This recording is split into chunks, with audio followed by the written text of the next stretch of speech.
Hey everyone, welcome back. Well, I'm assuming you all came back. Who was in the session earlier? That was amazing, right?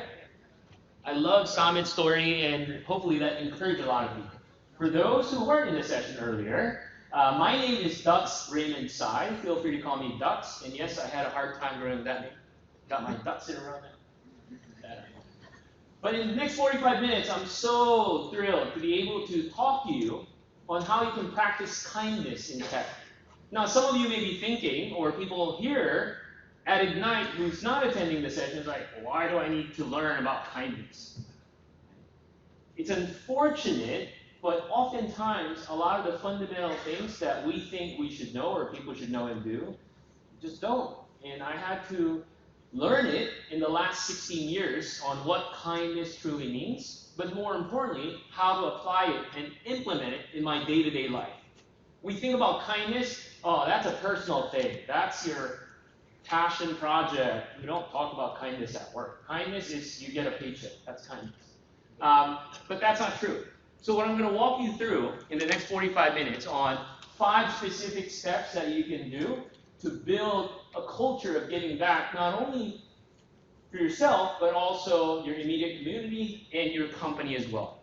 I work for a company called AppPoint. We build software to help customers manage, migrate, and protect their Office 365 investment. I serve as a CMO. I've been working in this industry over 18 years. I'm very grateful that Microsoft has awarded me the award Microsoft MVP and Regional Director. I work a lot in the world of SharePoint, Teams, Power Platform, but this is something that I'm passionate about, and I wanted to share my journey. So first, this stat is really fascinating. Sean Anker, he's a researcher for happiness. That's what he's been doing all his life. He researches and learns about how people can be happy. And this quote stood out while I was reading his research a few years ago. If you perform random acts of kindness for 2 minutes a day, for 21 days, you can actually retrain your brain to be more positive. That's your homework. You got homework right there. Well, it may seem like, yeah, whatever. I mean, you haven't met my friend. But it's true. It's true. I've seen people who, especially in the new year, wanted to have a different perspective, wanted to be a better person, actually went through this exercise. And it's actually true. Now, certainly being kind is not about yourself, it's about how you give back to others. In fact, let's look at what kindness means. So by definition, if we were to define what kindness is the quality of being friendly, generous, and considerate. So words like affection, warmth, giving, loving, they're all associated with kindness. And when we think about kindness, sometimes there's a connotation that if you're kind, you're weak. Let me put it out there. In fact, I look at it differently. If you're kind, you're actually courageous. Tweet that. Right?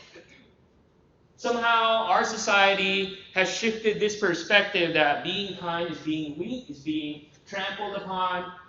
You know, you're a loser. I disagree. And you'll see why after 45 minutes. And I believe that everyone has the capacity to be kind. It doesn't matter who you are, what you do, what industry you're in.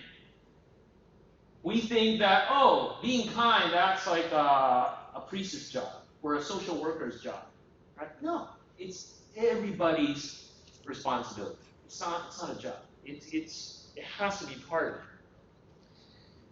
Kindness is an interpersonal skill, which means that it can be learned, it can be trained, it can be honed, it can be improved upon. What's the benefit of being kind? We've already said that. Random acts of kindness, 2 minutes a day for 21 days, retrains your brain to be more positive. And once your brain is very positive, what happens? You're happier, you're more creative, you're more productive. You could do more not only for yourself, but for others as well. Another benefit of being kind is it allows you to be more happy. You have this feeling of happiness which contributes to the next part. It makes you more productive. You know, when you think about organizations and companies, how can we produce more? How can we be more productive? I had a meeting with one of leadership colleagues a few years ago. I said, let's be kinder. They go, what? Yes, be kinder to your colleagues, to other people, and you see people be more productive. Lastly, the cool thing about being kind, it's like a drug. It's contagious. You get addicted in a good way. So let's check out what Sean has to say, the researcher, and the studies around happiness and success and kindness. In the past 3 years, I've traveled to 45 different countries, working with schools and companies in the midst of an economic downturn. And what I found is that most companies and schools follow a formula for success, which is this: if I work harder, I'll be more successful. And if I'm more successful, then I'll be happier. That undergirds most of our parenting styles, our managing styles, the way that we motivate our behavior. And the problem is, it's scientifically broken and backwards for 2 reasons. First, every time your brain has a success, you just change the goalpost of what success looked like. You got good grades, now you have to get better grades. You got into a good school, now you have to get a better school. You got a good job, now you have to get a better job. You hit your sales target, we're going to change your sales target. And if happiness is on the opposite side of success, your brain never gets there. What we've done is we've pushed happiness over the cognitive horizon as a society. And that's because we think we have to be successful, then we'll be happier. But the real problem is our brains work in the opposite order. If you can raise somebody's level of positivity in the present, then their brain experiences what we now call a happiness advantage, which is your brain at positive performs significantly better than it does at negative, neutral, or stressed. Your intelligence rises, your creativity rises, your energy levels rise. In fact, what we found is that every single business outcome improves. Your brain at positive is 31% more productive than your brain at negative, neutral, or stressed. You're 37% better at sales. Doctors are 19% faster, more accurate at coming up with the correct diagnosis when positive instead of negative, neutral, or stressed, which means we can reverse the formula. If we can find a way of becoming positive in the present, then our brains work even more successfully, as we're able to work harder, faster, and more intelligently. What we need to be able to do is to reverse this formula so we can start to see what our brains are actually capable of. Because dopamine, which floods into your system when you're positive, has 2 functions. Not only does it make you happier, it turns on all the learning centers in your brain, allowing you to adapt to the world in a different way. We've found that there are ways that you can train your brain to be able to become more positive. In just a 2-minute span of time, done for 21 days in a row, we can actually rewire your brain, allowing your brain to actually work more optimistically and more successfully. We've done these things in research now in every single company that I've worked with, getting them to write down 3 new things that they're grateful for 21 days in a row, 3 new things each day, and at the end of that, their brain starts to retain a pattern of scanning the world not for the negative, but for the positive first. Journaling about one positive experience you've had over the past 24 hours allows your brain to relive it. Exercise teaches your brain that your behavior matters. We find that meditation allows your brain to get over the cultural ADHD that we've been creating by trying to do multiple tasks at once, and allows our brains to focus on the task at hand. And finally, random acts of kindness or conscious acts of kindness. We get people, when they open up their inbox, to write one positive email praising or thanking somebody in their social support network. And by doing these activities and by training your brain just like we train our bodies, what we found is we can reverse the formula for happiness and success, and in doing so, not only create ripples of positivity, but create a real revolution. Thank you very much. Isn't that cool? And it's not a lot to do, right? We always think about, oh, being kind, that's not me, I'm Eeyore. You know Eeyores in your company? Now you know who to mentor. So what I'm going to walk you through is, in my own experience, 5 steps on how you can build a culture of giving back and helping others. So let's start with step 1. You got to start with yourself. So this is a picture 3 years ago, almost 4 years ago now, in Kampala, Uganda. And so for me, my causes, what I'm really passionate about is around 3 things. 1 is I'm passionate about to share my knowledge and expertise, regardless of whatever it may be. Mostly in tech, but sometimes in personal, interpersonal skills, all that good stuff. My second passion is I want to pay it forward. Because in my 18 to 20 years of journey, it's not because of me that I'm doing what I'm doing today. It's because of other people who paved the way for me. And I want to pay it forward. I want to help others. And number 3, I firmly believe that I am the 1% of the world today. I'm in that 1%. I'm so fortunate to be in tech. I have a wonderful family. I live in Washington, D.C. But you know what? 99% everybody else doesn't afford the same luxury. So however I may help, my time, money, resources, I will do it. So this picture 4 years ago, I was in Kampala, Uganda. How this came about was the church I go to, we support a lot of orphanages and missionaries around the world. And one day, our missions pastor came to me. This was in September. He's like, Dux, you know computers, right? You know where this is going. You know how you go on family holidays, like, oh, you do computers, right? You work for Microsoft. Oh, yeah, I know computers. He's like, there's this orphanage that we're supporting. There's 2,000 kids there. They have a school there, but they don't have any tech program, and they want to learn. We have the resources, we have the funds, but we need somebody to lead a program and put something together. So September, December, I went there with a couple of my colleagues. We set up a computer lab. And then after the computer lab, we had equipment, we had donations, and then I did a web boot camp for a week. So I taught a lot of these senior kids who's now moving on because they only stay there up to a certain point in their age, and they have to move on because they have to take other kids. So I taught them web development, I taught them the basics of the cloud. I was there for 2 weeks. And I'm not going to paint a rosy picture, right? I lived with him. I stayed with him. I didn't stay in a nice Marriott in Kampala. And you know, going in there, I thought, wow, you know, in the back of my mind, this is great. I'm helping others.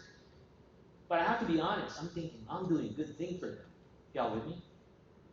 And they'll be so happy, and they were. But when I got there, people were so happy. They're content, and they're very grateful. I learned a lot, right? Despite of them not having as much. So that's my cause. You got to start with yourself. Find the cause. Be it at work or outside of work, and volunteer your expertise and be consistent. It can't be a one-time thing. Oh, I need to update my LinkedIn profile because my volunteering is empty, so I need to volunteer something so I can write something about it. Poser alert. You're doing this not for your own fame and glory and fortune. Now, if you can't come to grips and say, I just don't have a cause, then don't even do this right now.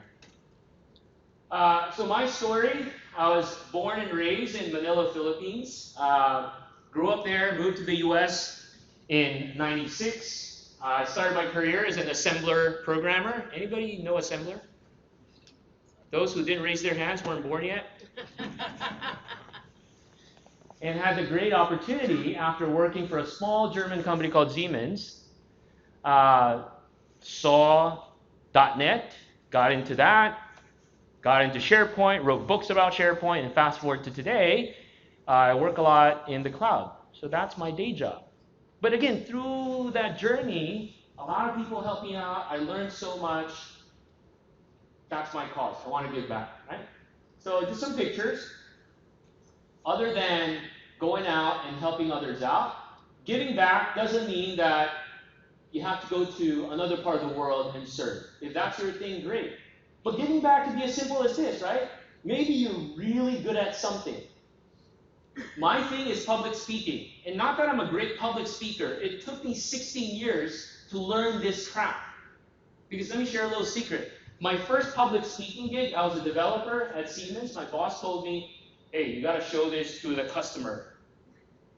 I sucked at public speaking. It was so bad when I presented to the customer, we lost the business. I got fired too. But that didn't stop me. I'm like, I'm going to be really good at this. And then once I figure this out, I'm going to teach people how to do it. And that's my thing. So I share my formula. It's on LinkedIn. And if you need help, I'll be happy to help you. People reach out to me on LinkedIn. Hey, Dux, I have a meeting coming, I have a presentation. Yeah, I'll be happy to help you. So that's your cause, right? Your cause can be, you know what, Dux? I know so much about tech. I'm going to volunteer my time and speak at a user group.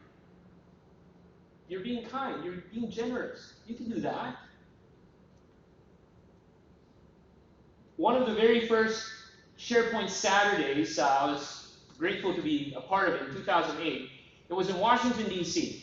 When we organized it, I said, great, we're going to teach people about SharePoint, but how can we affect the broader community of D.C.?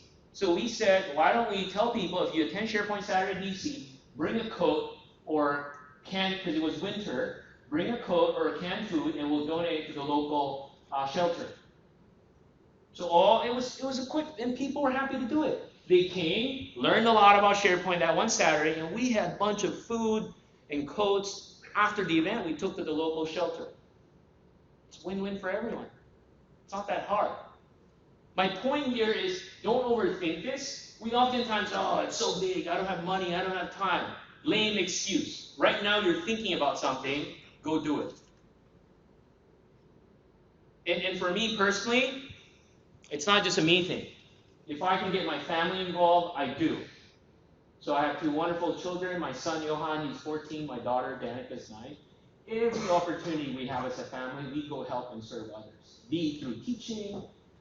Every quarter, once every 3 months, I take them to a local shelter, or we do fund drive, we do car wash, just to do stuff. Because I want it to be ingrained in them that we give, we help. And I tell them what I do at work. I said, yeah, I do this work, I help pay the bills, but I always think about, I share what I learn to other people.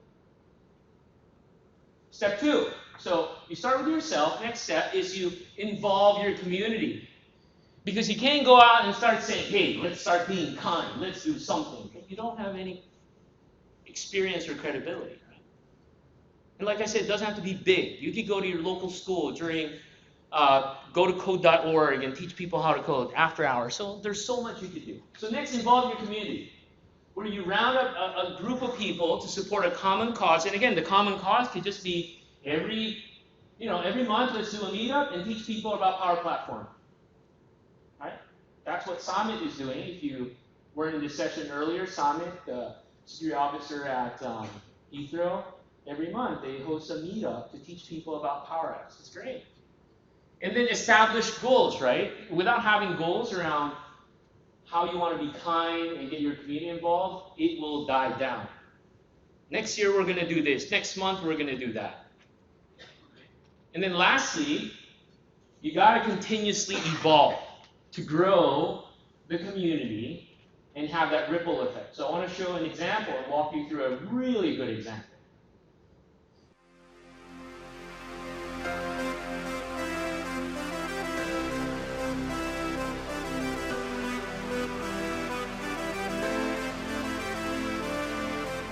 We are humans with a heart. Nous sommes des humains avec un cœur. Somos humanos con corazón. Tayo ay ang mga tao na may puso.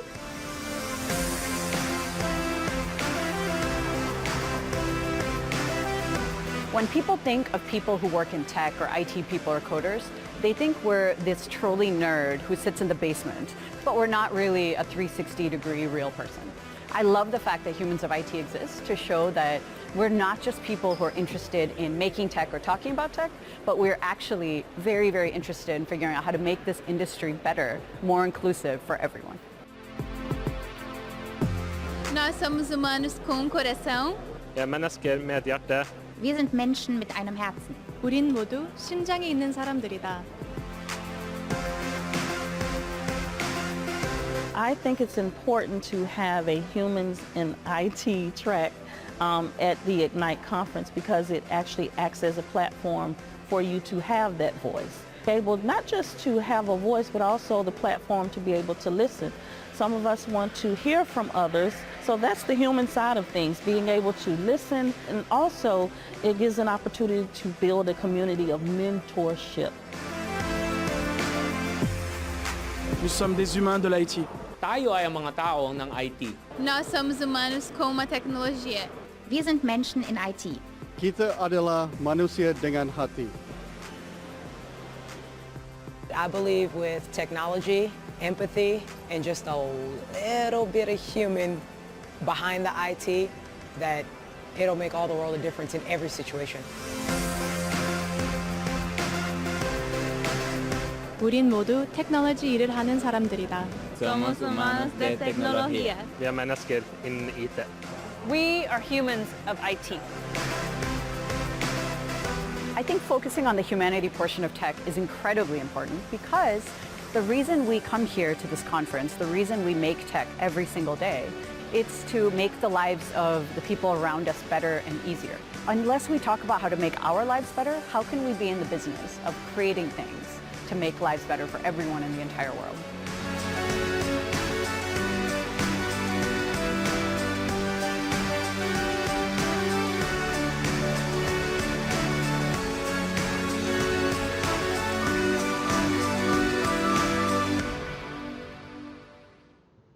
You know, I've seen how humans of IT has evolved. A few years ago, maybe 5 years now, when I first met Anna, we were at Chicago Ignite, I think, she took on this responsibility to start tech community, which grew, which is great. And then people saw the need. I'm sure somebody raised their hand at Microsoft and say, you know what, it's great, but unfortunately in the world of tech, it's same old, right? Men, other people just don't have the opportunity, so let's open it up. So baby steps. Open the opportunity to have diversity and inclusion conversation. But you know what? Diversity and inclusion is not just about men and women. What about other genders, other race, other beliefs? Right? Continuously evolve. And then the idea came, what about we put this track in the conference? Who would want to attend sessions about kindness in a conference with tech? People actually do. So that's a full-blown thing. But then let's take it further. How can we impact people? How can we be kind and show that we can help people? Now there's mentorship. If you guys aren't part of this, who's part of this mentorship program? Raise your hand. No? All right, take your phone out, take the picture, do the QR code. This is free. So now because of this movement, people are raising their hand, being kind is, I want to mentor somebody. And mentorship's not just about tech. You know, don't think, oh, I need to learn about Power Apps. You could, but I've seen people mentoring about how can I progress in my career? How can I break into marketing? How can I be a better parent because I work so much? And this is what involving community means. Right? People always think, oh, it's just me. How can I make an impact? But I'm sure 5, 6 years ago, whoever started this movement at Microsoft was that one person. And look at the ripple effect that it has caused globally. So you have to start with yourself, involve your community, and then what next? How do you build a culture of kindness? Bring your company. A lot of times we fear, right? We're like, I don't know, Dux, like my company, kindness, philanthropy. You'd be surprised of how supportive your organization would be. So, for my company, AppPoint, we're 1,500 people around the world. You know, every office, they do their thing, but we didn't really have a full-on program around how do we give back. So, the story I was telling you 4 years ago, when I was about to go to Uganda, I had one of our last meetings for that year. My colleague asked me, what are you going to do for Christmas, Dux? I go, I'm actually going to a mission trip in Uganda. So I explained, I'm setting a lab. I said, I got donations, blah, blah, blah. He's like, what are we doing as AppPoint to help? I go, we're doing stuff? Can we do stuff? He goes, of course. I said, Brian, we don't have a program around this. We don't have any matching. We don't have any corporate social responsibility thing going on. He's like, then start one. And that day, AppPoint Philanthropy was born. So obviously I checked with leaders. They're like, yeah, go for it, right? Because everybody wants to help. Did I know how to start a philanthropic corporate social responsibility program? No. Just like anybody, I Googled it. I found this checklist, how to start a corporate social responsibility, and just followed the checklist. So far it works. So we started that, right? And then what else? After we launch it, so obviously it has to match up with the organizational value, which I suspect most organizations are similar. After we launch it company-wide, something I wasn't expecting. People in my company pay me. It's like, wow, this is great, Dux. I'm actually doing this. I'm doing that. So people start surfacing and saying they're doing little things and not necessarily asking for money, asking for help, but they were really excited that us as AppPoint were doing it because they're doing something similar. Now, here and there, people do ask for help, right? So we have to start thinking about standards and guidelines. Like, okay, how much do we help to what organization? So, it's based on your value.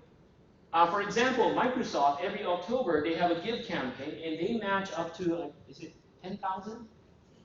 15?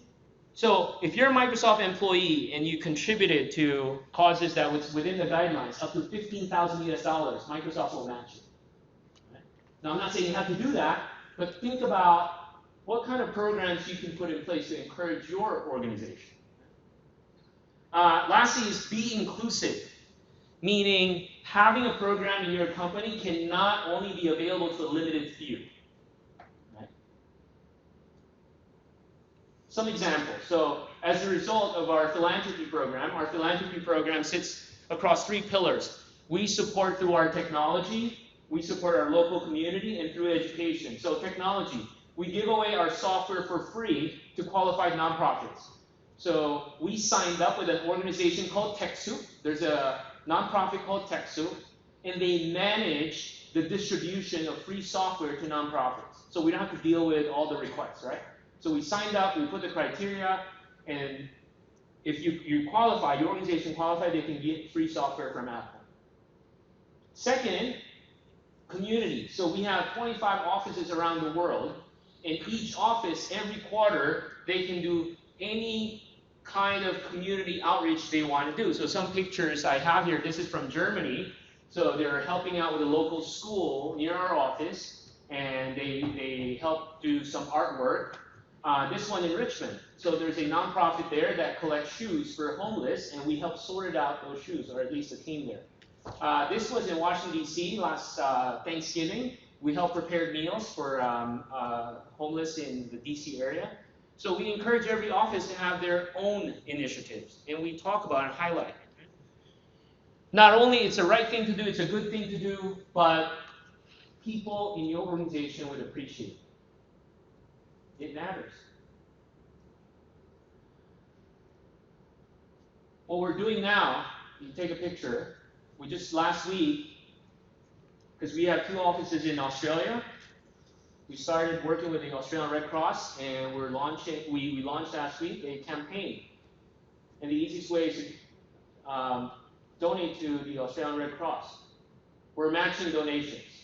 So between last week and to Australia Day, which is January 25, all the donations that go to this page, Outpoint will match. It's things like this that any organization would be happy about. Now, Dux, can I just decide that I want to contribute? I mean, there's certain boundaries and guidelines, right? There's only so much budget, so you don't have to start big, but you think about where you want to go, similar to how you want to involve your community. One thing we're thinking about as a company now, hopefully we're going to implement it soon, is we're going to start an employee matching program as well. Just not $15,000, but we would want to support any and every employee that has causes that's within our value system and match it as well. Yeah. So that's step 3. You got to engage your organization. And step 4. So you start with yourself, involve your community, get your company, and then you got to promote it. You're promoting it not because you want to show off, oh, look at how good I am, or how good our company. That's not the point. Remember what I talked about earlier. Kindness is contagious. You want that ripple effect. Sure, I do as much as I can. I get my community to do as much as they can, my company. But imagine if you have this ripple effect and gets contagious, inspires and motivates people to do the same. Like what Sean Archer was saying, we're going to create a new revolution. You have to showcase the impact and share best practices as well as you promote it. And when I talk about promotion, you promote it internally and externally. So internally, this is from our internal Yammer. So I just took a screenshot of our German office. So they did their outreach for a local social care organization, and they helped repaint it. They did art with the kids, and Yeah, so we showcase this, the offices showcase it. But then externally, like what I'm doing today, and some of my colleagues, as much as I can, I talk about these things. So last year, I did a session at Ignite around generational diversity. Soon after that, Microsoft US reached out to me. It's like, hey, you know, what you were saying was great. Can we publish it? I go, sure. So last week, they published tips. Like I shared 4 tips on how any company can jumpstart their diversity and inclusion programs within their organization. Because you promote this goodness, you will see that ripple effect and how contagious it is. How's everybody doing so far? Good stuff? Useful? You start with yourself, you involve your community, get your company involved, and promote kindness. Lastly, at the end of the day, when you're being kind, the receiving end of your kindness is always someone or somebody. And I've learned so much in my journey by doing so, by being intentional about kindness, is I learned to be more empathetic. And what that means is we meet people in their onlyness. So what do you mean by onlyness, Dux? Onlyness is a term that was coined by author Nilofer Merchant. Essentially, onlyness means that we individually are unique. We stand at a place in time that nobody else does. Our experiences varies, and all of them are special. All of them can bring something to the table. Just because I grew up in an orphanage in Kampala, Uganda, doesn't mean I'm a less person than somebody who was born and raised here in London. So I shouldn't treat that person differently. It's hard sometimes. We have our stereotypes and judgment, but through the years, that faded away. Samit earlier, a security officer who didn't finish school, who failed in math and English, someone was kind to him and said, hey, here's Office 365, go learn, check it out. And he did. Find your common ground and be authentic. Because, especially when you go to work, right? Like sometimes we always judge people based on who they are, how they look, where they're from, what year they were born. Oh, Jeannie, she's always aloof because she's a Gen Xer. You know, Jeannie is a single mom with 2 kids who had to figure out how to take her kids to daycare in the morning before coming to work. And then at 4 o'clock, have to make sure to go home, pick up her kids, because nobody's going to look after her kids but her. Or we blame Joe, the entitled millennial, who's asking for a raise. You know, millennials have the most debt in society today. He's asking for a raise because he's figuring out how to pay his rent, how to pay his debt. So when we meet people in their onlyness, those judgments go away. I highly encourage you to get this book, really powerful book. It's going to change how you look and think and treat people.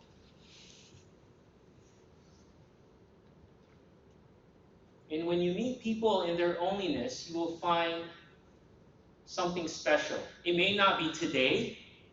It may take a long time, and that's okay. And I'll show you why.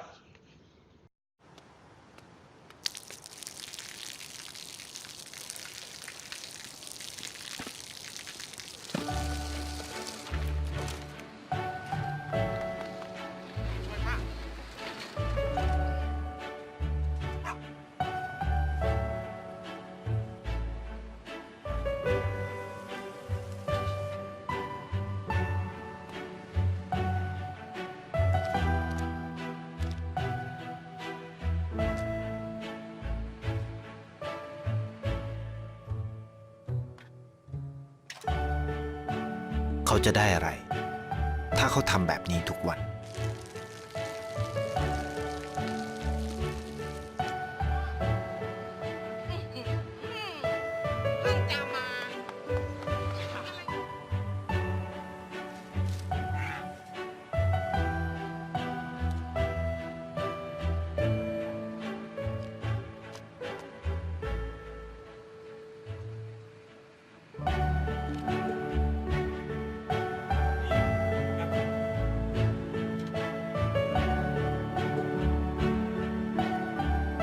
เขาจะไม่ได้อะไรเลย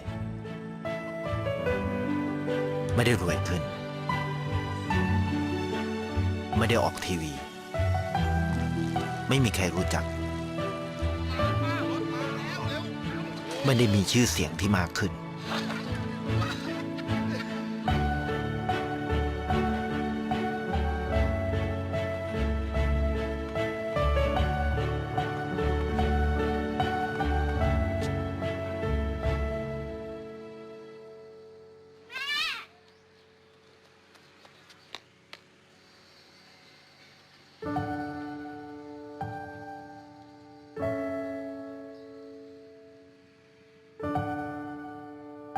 เพราะสิ่งที่เขาได้คือได้แค่ความรู้สึก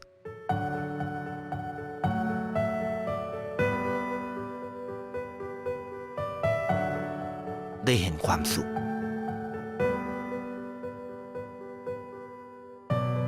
ได้เข้าใจ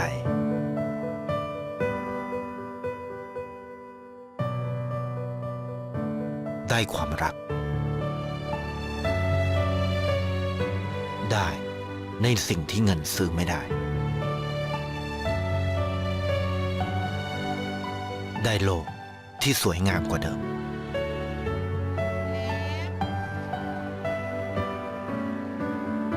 ในชีวิตคุณอะไรคือสิ่งที่คุณต้องการมากที่สุด This room's kind of dusty. My eyes are...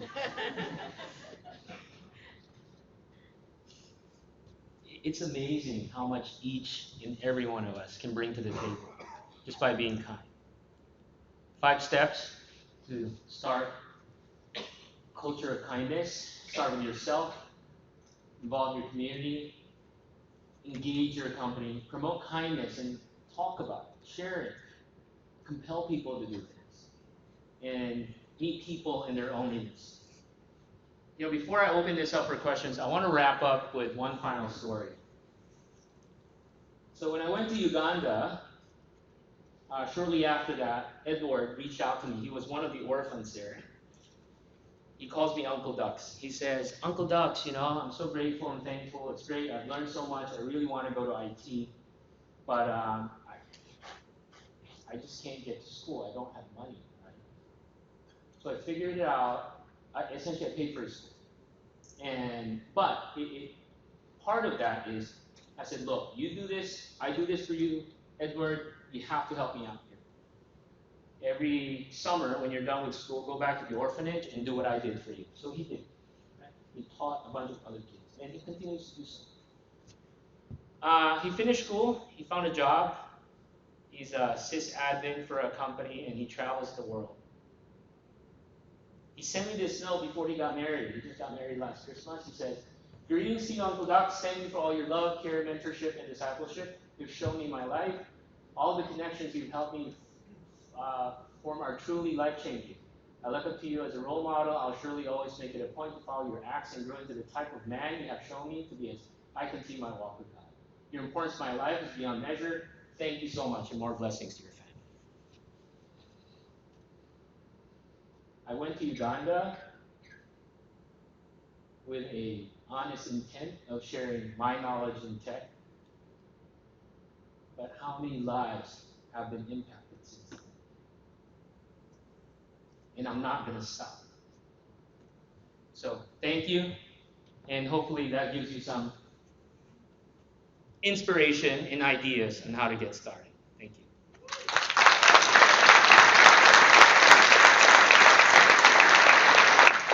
you. Question. Where did you get the video from? Which one? The last one? It was I'll share this deck. It was a phone company in Thailand. It was a Thai.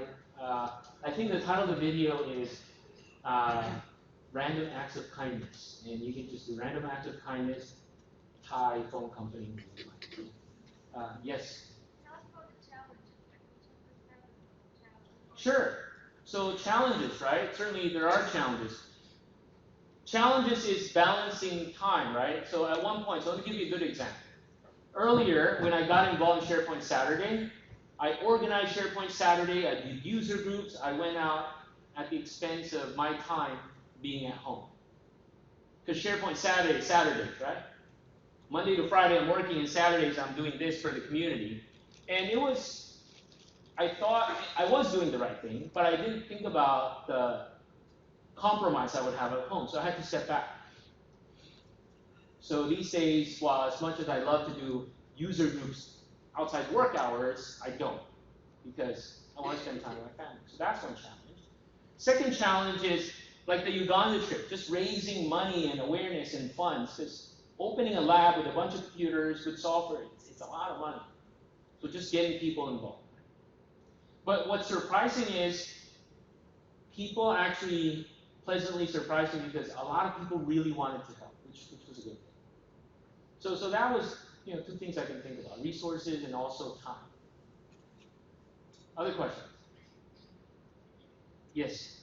How did you deal with a culture that is negative in nature, so kind of stuck in their ways, not really seeing the point of empathy? Sure. How did you deal with that? Very good question. So the question was, how do you deal with culture, right? So I get this a lot. For example, it's like, oh, you Americans are very empathetic, you give a lot, you're so generous, but you don't understand. In Europe and Asia, it's not like that. Right? So I hear that. Or my company is not the same. What I would say is, first of all, that's not true.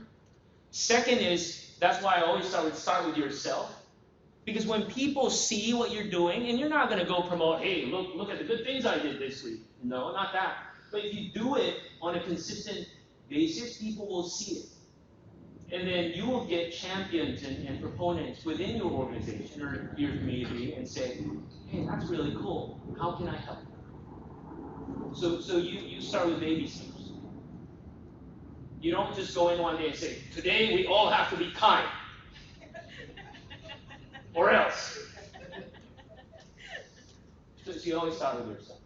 And then find people with similar passions and values and bond together. And you can start to move. Anybody else? Good? All right, gang. If you have other questions about kindness or Office 365, hit me up. But other than that, enjoy the rest of Ignite the Tour London. Thank you.